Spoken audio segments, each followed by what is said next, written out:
Hello everyone, আশা করি সবাই ভালো আছেন। আমিও ভালো আছি। তো আবার আসলাম আপনাদের মাঝে আরেকটি ভিডিও নিয়ে।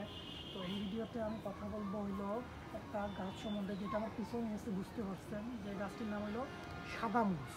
সাদা মরিচের গাছ নিয়ে এখন আমি আপনাদের সাথে কথা বলবো যে সাদা মরিচের গাছটি কীরকম হয় এবং সাদা মরিচ দেখতে কীরকম হয়, পাতাগুলো কীরকম হয় এবং সাদা মরিচটা কীরকম হয়। তো তার আগে আপনারা আসলে মরিচটা রেখে দিন। এই সেই সাদা মরিচ। এই যে সাদা মরিচ দেখেন কত ছোট ছোট, এবং এটা সাদা। এই সাদা মরিচ বলার কারণ হলো এটা দেখেন, গাছ দূর থেকে দেখাও, সমস্যা আমাকে নিয়ে দেখাও।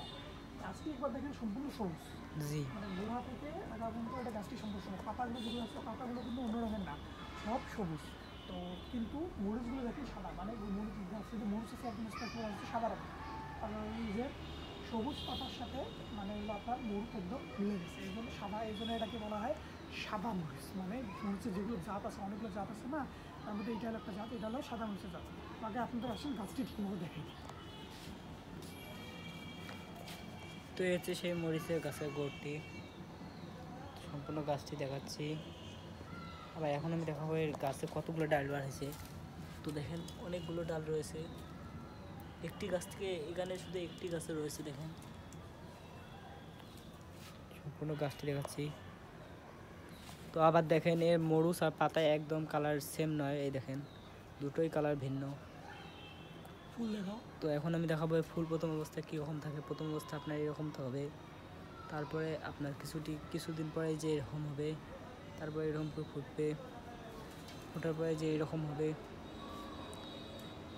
তো এরকম হওয়ার পর আপনার এই যে এরকম বড় মরিচ হবে, এই যে এরকম টাইপের মরিচ হবে। তো তার আগে এই যে এতটুকুই হবে। তো দেখেন মরিচটি পাকা যখন, এই যে দেখেন এটা কাঁচা মরিচ একটা, মানে এটা হলো একদম ছোটো মরিচ থাকে, একটু সবুজ সবুজ। যখন এটা মানে খাওয়ার উপযোগী হয় তখন এটা একদম হয় আপনার সাদা সাদা সাদা হয়, কিন্তু পাকলে এটা হবে আপনার একদম একদম লাল লাল টিশ হবে। মানে প্রথম অবস্থায় পাকা অবস্থায় যে এইরকম থাকবে, কম লালচে লালচে থাকবে, হালকা পাকা, এটা হালকা পাকা। এবং যখন ফুল পাকা হয়ে থাকবে তখন এটা একদম হয়ে যাবে লালচে, একদম হয়ে যাবে লালচে। এই যে দেশি মরিচটা আছে, এইটার প্রতি কেজি হলো 800 থেকে 1000 টাকা, এটা প্রতি কেজি। তো এইটা বাজারজাত খুব কম হয়, মানে দেশি মরিচ খুব কম মানুষ বাজারজাত করে, কারণ এটা খুব সহজে হয় না। বিভিন্ন জাত আছে, তো এই জাতটা মানে দেশি মরিচের ঝাল কিন্তু খুব বেশি। মানে বাজারে যে ভারতীয় মরিচ পাওয়া যায় ওইটা 10টা, এই দেশি মরিচের 5টা, মানে তার অর্ধেক। তো অনেক কম, এই জন্য আর কি এর দামও বেশি, কিন্তু বাজারজাত খুব কম হয়। মানে বলতে গেলে আপনার হলো খুবই কম হয়। তো এই জন্য আপনারা প্রতিদিন আপনার বাসায় দেশি মরিচের গাছ লাগাবেন এবং সেখান থেকে খাবেন।